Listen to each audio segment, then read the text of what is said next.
नमस्कार। Bihar SI test series number आज 20 हम लोग डिस्कस करने वाले हैं।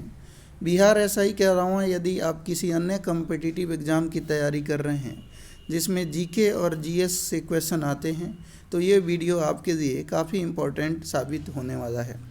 तो चलिए स्टार्ट करते हैं आज का क्वेश्चन नंबर 1। क्वेश्चन नंबर 1 शुरू करने से पहले एक रिक्वेस्ट फ्रेंड कि यदि आप इस चैनल पर नए हैं तो चैनल को सब्सक्राइब कर दीजिए, वीडियो पसंद आए तो वीडियो को लाइक कीजिए और लोगों तक इसे ज़रूर पहुंचाइए।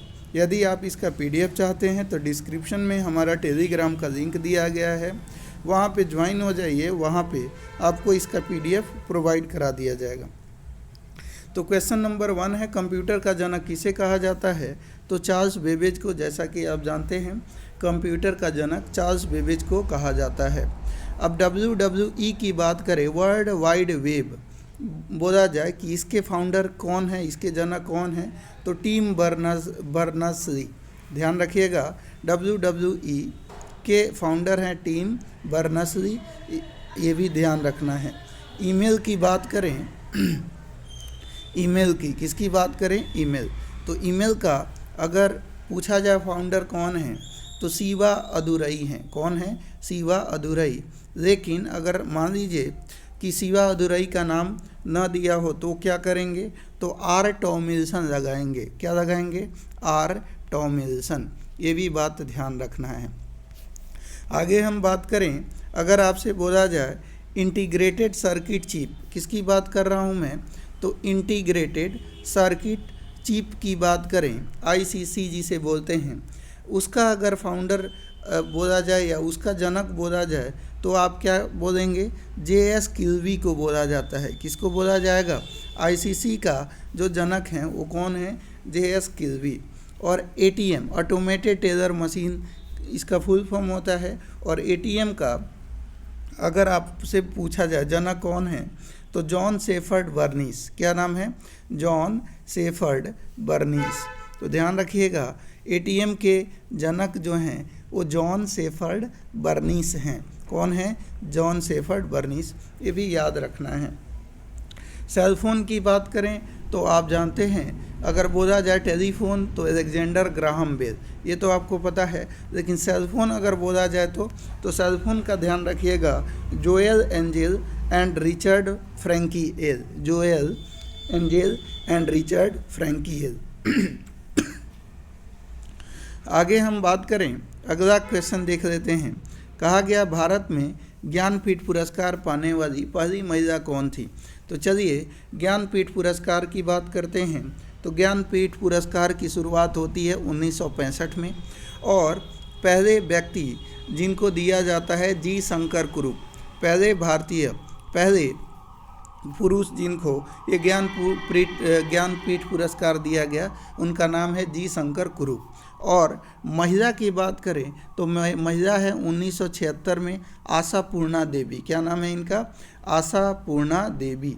तो इनको जो है पहला ज्ञानपीठ पुरस्कार महिलाओं में दिया गया। तो आंसर हो जाएगा आशापूर्णा देवी। ये भी बात आपको ध्यान रखनी है। आगे हम बढ़ते हैं। अगला है, दो बूंद जिंदगी की किस कार्यक्रम के साथ संबंधित है? तो ये पल्स पोलियो के साथ संबंधित है। और ये पल्स पोलियो जो है आप जानते हैं वायरस से होता है और ये भारत जो है उसको WHO के द्वारा 2014 में जो पोलियो मुक्त कर दिया गया। आगे हम बात करते हैं, सार्क का मुख्यालय कहाँ पे है? तो इसका मुख्यालय काठमांडू में हो जाएगा। और सार्क की बात करते हैं तो सार्क की स्थापना 8 दिसंबर 1985 को होती है। सार्क की स्थापना कब हुई थी? तो 8 दिसंबर 1985 को। ये भी बात याद रखनी है। और सार्क में कौन कौन से देश हैं? भारत है, बांग्लादेश है, फिर पाकिस्तान है, फिर श्रीलंका है, श्रीलंका के बाद भूटान है, भूटान के बाद मालदीव है, मालदीव के बाद श्रीलंका है और श्रीलंका के बाद अफ़गानिस्तान है। ठीक है, अफ़गानिस्तान के बाद नेपाल है। तो ये सारे कंट्री जो हैं ये सार्क के सदस्य हैं। सार्क का फुल फॉर्म क्या होता है? तो ध्यान रखिएगा, south Asian association for regional cooperation, ये इसका फुल फॉर्म होता है। ये भी बात ध्यान रखनी है। आगे बढ़ते हैं। कहा गया भारत में फेडरेशन कप का संबंध किस खेल से है? तो फेडरेशन कप का संबंध की बात करें तो ये ध्यान रखिएगा, फेडरेशन कप का संबंध की हम बात कर रहे हैं तो ये हॉकी, फुटबॉल और बास्केटबॉल, ये सभी से इसका संबंध है। नेपाल की मुद्रा क्या है? तो नेपाल की मुद्रा रुपया है। सबसे बड़ा देश कौन सा है क्षेत्रफल के हिसाब से? तो रसिया सबसे बड़ा देश क्षेत्रफल के हिसाब से है। और वहीं भारत की बात करें तो भारत का 7वां स्थान है। तो चलिए, पहला रसिया हो गया, पहला जो है क्षेत्रफल के हिसाब से सबसे बड़ा देश रसिया हो गया। दूसरा कौन सा है? तो दूसरा कनाडा हो जाएगा। कौन सा हो जाएगा? कनाडा हो जाएगा। तीसरा कौन सा हो जाएगा? चाइना हो जाएगा। और चौथा कौन सा हो जाएगा? तो अमेरिका हो जाएगा, यूएसए होगा। कौन सा होगा? यूएसए। पांचवा कौन सा होगा? तो पांचवा ब्राज़ील हो जाएगा। और छठा कौन सा होगा? तो छठा ऑस्ट्रेलिया हो जाएगा। कौन सा? ऑस्ट्रेलिया। और सातवां आपका देश प्यारा भारत हो जाएगा। ये भी बात याद रखिएगा। आगे हम बढ़ते हैं। फ्रंटियर गांधी पद के साथ कौन संबंधित है? तो ध्यान रखिएगा, फ्रंटियर गांधी जो है खान अब्दुल गफ़ार खान को बोला जाता है। लाल कुर्ती है ना, लाल कुर्ती आंदोलन का संबंध जो है वो भी खान अब्दुल गफ़ार खान से जाना जाता है। बाचा खां भी इन्हें कहा जाता है। क्या कहा जाएगा? बाचा खां भी इन्हें कहा जाएगा, खान अब्दुल गफ़ार खान को। आगे हम बात करें तो सीमांत गांधी भी इनको बोलते हैं। क्या बोलते हैं? सीमांत गांधी के नाम से इन्हें जाना जाता है। और गांधी जी की जब हम बात करते हैं तो ध्यान रखिएगा, गांधी जी को मलंग बाबा इन्होंने कहा था। क्या कहा था? मलंग बाबा। क्या बोला था? तो याद रखिएगा, खान अब्दुल गफ़ार खान ने गांधी जी को मलंग बाबा कहा था। ध्यान रखिएगा। और गांधी जी की बात ही कर रहे हैं तो ध्यान रखिएगा, गांधी जी को महात्मा सबसे पहले किसने कहा था? तो रविन्द्रनाथ टैगोर ने। और बोला जाए कि बापू किसने कहा था? तो पंडित जवाहरलाल नेहरू और सरोजिनी नायडू ने। और वहीं राष्ट्रपिता किसने कहा था? तो राष्ट्रपिता जो है वो सुभाष चंद्र बोस जी के द्वारा कहा गया था। ये भी बात याद रखिएगा। आगे हम बात करते हैं, निम्नलिखित में से कौन सितार के साथ संबंधित नहीं है? तो सितार रविशंकर साहब हैं। वहीं हम बात करें अमीर खुसरो, ये भी सितार से संबंधित हैं। कौन सा नहीं है पूछा गया? विलायत अली खां, ये भी हैं, लेकिन उस्ताद अलाउद्दीन खां सितार से संबंधित नहीं है। ए, बी और डी ये सब सितार से संबंधित हैं। ट्रांस ऑस्ट्रेलियन रेलवे टर्मिनल है, तो ये कहाँ पे टर्मिनल है? तो पर्थ और सिडनी में ये टर्मिनल है। अगला है, निम्नलिखित में से कौन सा कायांतरित सेल है? तो कायांतरित सेल की बात कर रहे हैं, कौन सा है? तो आंसर हो जाएगा नीस और सिस्ट कायांतरित सेल के उदाहरण हैं। भारत की पहली बहुउद्देशीय परियोजना का निर्माण किस नदी पर हुआ था? तो इसका आंसर हो जाएगा दामोदर नदी पर। निम्नलिखित में से कौन सी नदी अपना मार्ग बदलते रहने के लिए कुख्यात है? तो इसका आंसर हो जाएगा फ्रेंड कोसी नदी जो है वो अपना मार्ग बदलने के लिए कुख्यात है। और बिहार का शोक भी कोसी नदी को कहा जाता है। आगे हम बात करें, ऊंचे क्षेत्रों में लेटेराइट मिट्टी, कहा गया कि ऊंचे क्षेत्रों में लेटेराइट मिट्टी की रचना होती है। तो हम बात कर रहे हैं ऊंचे क्षेत्रों में लेटेराइट मिट्टी की रचना होती है। तो ध्यान रखिएगा, ये अम्लीय रचना, ऊंचे क्षेत्रों में लेटेराइट मृदा की रचना अम्लीय होती है। आगे आइए, 14 के बाद 15 हम लोग देखेंगे। 15 में क्या कहा गया है?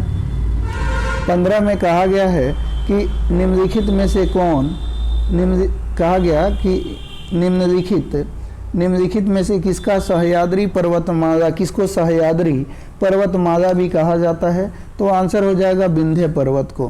भारतीय नागरिकों और विदेशियों को प्राप्त है, तो भारतीय नागरिकों और विदेशियों को क्या प्राप्त है? विधिक अधिकार इनको प्राप्त है। आगे हम बात करते हैं, मंत्रिपरिषद की बैठक कौन करता है? तो मंत्री परिषद की बैठक की बात करें तो ये प्रधानमंत्री करते हैं। गांधी जी के राजनीतिक गुरु किसे माना जाता है? तो गोपाल कृष्ण गोखले को माना जाता है। और गोपाल कृष्ण गोखले के राजनीतिक गुरु अगर पूछा जाए तो एमजी रानाडे को माना जाता है। एमजी रानाडे जो है केवल गोपाल कृष्ण गोखले के ही गुरु नहीं थे, बल्कि बाल गंगाधर के भी ये गुरु थे, ध्यान रखिएगा। आगे हम बात करते हैं सर्वोच्च न्यायालय के न्यायाधीश किस आयु तक अपने पद पर बने रहते हैं? तो इसका आंसर हो जाएगा फ्रेंड 65 वर्ष तक। भारतीय नागरिकों को के मौलिक अधिकारों को निलंबित किया जा सकता है, तो किसके द्वारा? राष्ट्रीय आपातकाल के दौरान जो है वो मौलिक अधिकारों को निलंबित करने का अधिकार राष्ट्रपति को प्राप्त है। अगला हम बात करेंगे, कहा गया निम्नलिखित में से कौन सा तत्व राज्य का अनिवार्य तत्व नहीं है? तो आंसर हो जाएगा आपका प्रशासन राज्य का अनिवार्य तत्व नहीं है। अगला है 94वें अकादमी पुरस्कार ऑस्कर अवार्ड 2022 में किस फिल्म के सर्वश्रेष्ठ डॉक्यूमेंट्री फीचर फिल्म का अवार्ड मिला है? तो इसका आंसर हो जाएगा फ्रेंड समर ऑफ सोल को। अगला देखिए, कहा गया 23 निम्नलिखित में से कौन से अनुच्छेद में विधि के समक्ष समता के अधिकार का प्रावधान है? तो इसका आंसर हो जाएगा अनुच्छेद 14 में। भारत के महान्यायवादी की नियुक्ति कौन करता है? तो इसका आंसर हो जाएगा भारत के महान्यायवादी की नियुक्ति राष्ट्रपति के द्वारा की जाती है। अगला है, गांधी जी को सबसे पहले राष्ट्रपिता किसने कहा? तो अभी हम लोगों ने डिस्कस कर लिया था कि सुभाष चंद्र बोस जी के द्वारा इनको राष्ट्रपिता कहा गया, जवाहरलाल नेहरू के द्वारा इनको बापू कहा गया और सरोजिनी नायडू के द्वारा बापू कहा गया, रविन्द्रनाथ टैगोर के द्वारा सबसे पहले गांधी जी को महात्मा कहा गया और सरदार वल्लभ भाई पटेल को भारत का बिस्मार्क कहा जाता है, लौह पुरुष आयरन मैन ऑफ इंडिया के भी नाम से इनको जाना जाता है। आगे बढ़ते हैं, 26 हम लोग देखेंगे, कहा गया वह सुल्तान कौन था जिसने खलीफा के अधिकार को मानने से ही इनकार कर दिया था? तो ये अलाउद्दीन खिलजी था। कौन था? अलाउद्दीन खिलजी। ध्यान रखिएगा, अलाउद्दीन खिलजी जो है वो खलीफा के अधिकार को मानने से इनकार कर दिया था।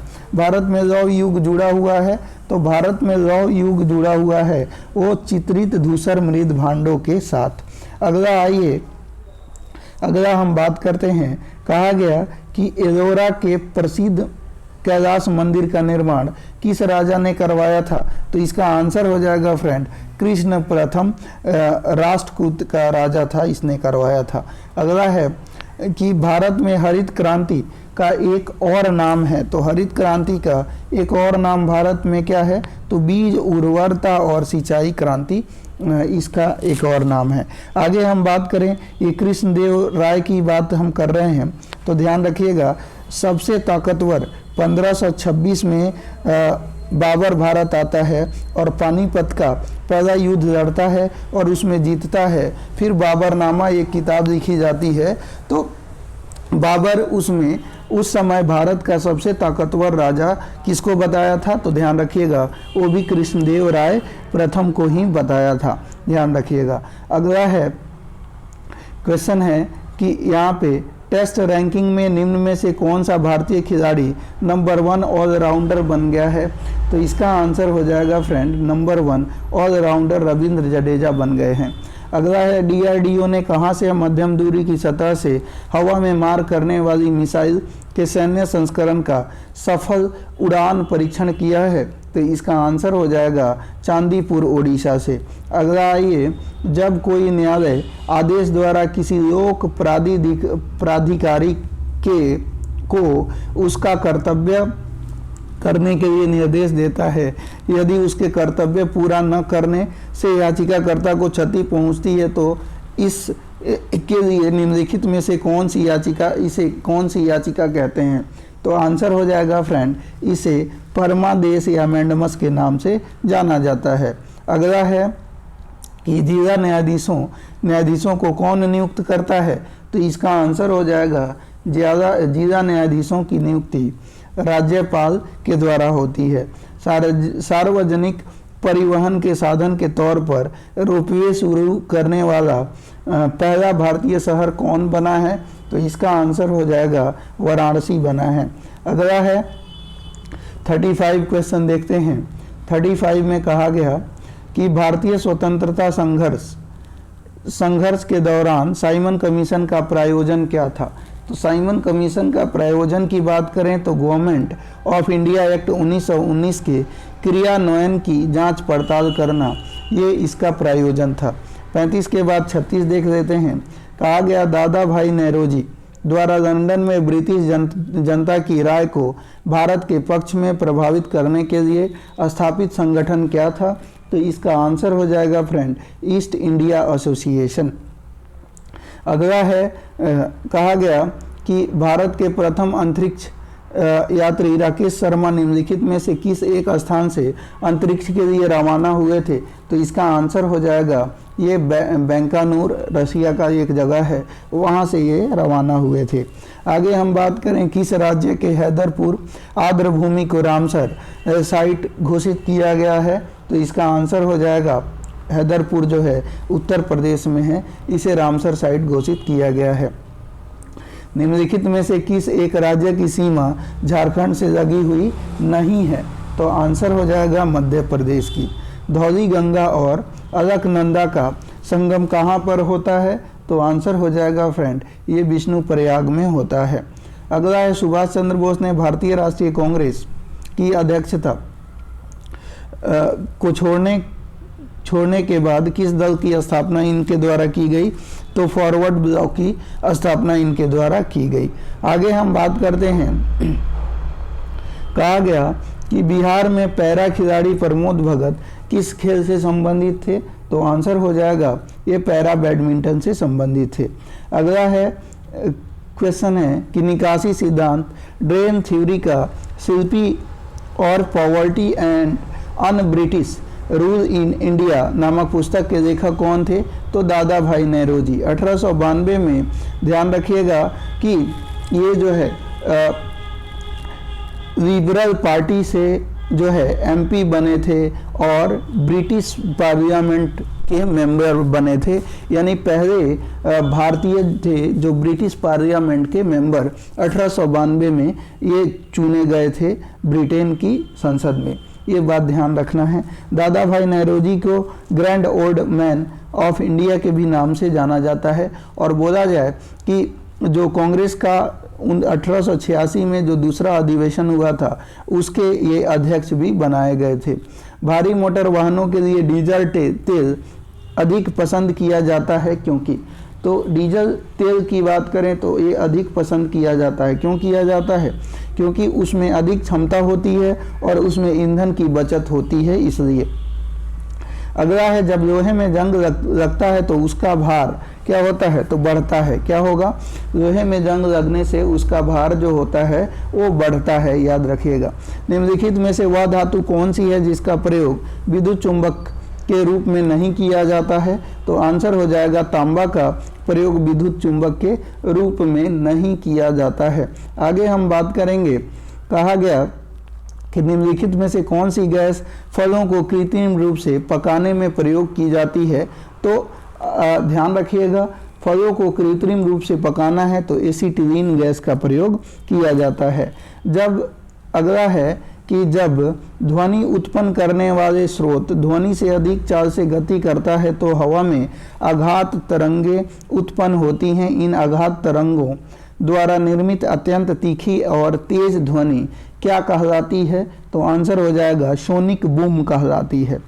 अगला है नीचे लिखी कौन सी प्रक्रिया वायु को प्रदूषित नहीं करती है? तो आंसर हो जाएगा सूखी लकड़ी का जलना प्रदूषित करेगी, अंगारों का प्रयोग प्रदूषित करेगी, कीटनाशकों का प्रयोग प्रदूषित करेगी, प्रकाश संश्लेषण जो है प्रदूषित नहीं करेगी। प्रकाश तरंगे हैं तो प्रकाश तरंगे क्या हैं? विद्युत चुंबकीय तरंगे ये हैं। अगला है गैल्वेनोमीटर द्वारा पता लगाते हैं तो क्या लगाते हैं गैल्वेनोमीटर के द्वारा हम? तो ध्यान रखिएगा ये गैल्वेनोमीटर के द्वारा धारा का पता लगाया जाता है। प्रकाश तरंग अनुपस्थ तरंगे हैं क्योंकि उन्हें ध्यान रखिएगा, क्योंकि उन्हें क्या ध्रुवित किया जा सकता है। अगला है लार ग्रंथियों के द्वारा निम्नलिखित में से कौन सा एंजाइम उत्पादित होता है। तो लार ग्रंथि के द्वारा टायरिन जो एंजाइम जो होता है वो उत्पादित किया जाता है। निम्नलिखित विटामिनों में से किसकी हीनता मूत्र में बढ़ी हुई कैल्शियम आयन की हानि होती है। तो आंसर हो जाएगा ये विटामिन, याद रखिएगा विटामिन डी। अगला क्वेश्चन है क्वेश्चन नंबर 67 कि मानव शरीर में निम्नलिखित में से कौन उन प्रतिपिंडों का निर्माण करता है जो प्रतिरक्षा के लिए जिम्मेदार है। तो चलिए देख लेते हैं 67 का, हम लोग 67 को देखेंगे। तो यहाँ पे जिम्मेदार है आपसे बोला गया है, तो वो श्वेत रक्त कणिकाएं व्हाइट ब्लड सेल्स जो होती हैं जिम्मेदार होती हैं। निम्नलिखित में से कौन बायोगैस का एक प्रमुख घटक है। तो बायोगैस का एक प्रमुख घटक की हम बात करें तो मीथेन इसका एक प्रमुख घटक है। अगला है 69 कि निम्नलिखित में से कौन सा एक अग्निशामक में प्रयुक्त किया जाता है। तो अग्निशामक में खाने का सोडा प्रयुक्त होता है। अगला हम बात करें तो निम्नलिखित में से किसमें हीमोग्लोबिन की प्रतिशतता अधिकतम होती है। तो हीमोग्लोबिन की प्रतिशतता की बात करें तो ये अधिकतम किसमें होती है आपसे बोला जाए तो पुरुष वयस्क में होती है। निम्नलिखित में से कौन सा एक जल में घुलनशील विटामिन है। तो जल में घुलनशील विटामिन की बात करें विटामिन सी है। एक दिन में कहा गया कि एक दिन में किसी सामान्य व्यक्ति के वृक्कों में से होकर कितना लीटर रक्त गुजरता है। तो आंसर हो जाएगा ये गुजरता है 170 लीटर। निम्नलिखित में से किसकी या किनकी गति प्रकाश की गति के बराबर होती है। तो प्रकाश की गति के बराबर जो होती है वो एक्स किरण, वाई किरण, पराबैंगनी किरण, उपयुक्त सभी आंसर हो जाएगा। अगला हम बात करेंगे, कहा गया कि यदि F1, F2 और F3 हीरा, कांच और जल में प्रकाश की आवृत्तियां हैं तो निम्नलिखित में से कौन सा एक सही है। तो इनमें आपको सही बताना है, तो सही जो हो जाएगा वो आपका हो जाएगा friend F3 is greater than F2 is greater than F1, ये सही हो जाएगा। सिलाई की सुई का सिरा नुकीला क्यों बनाया जाता है। आंसर हो जाएगा ये जो है दबाव के वर्धन के लिए ऐसा किया जाता है। तो दोस्तों इस वीडियो में इतना ही। उम्मीद है वीडियो पसंद आई होगी। वीडियो पसंद आई हो तो लाइक कर दीजिएगा, चैनल पे नए हैं तो सब्सक्राइब कीजिए। धन्यवाद।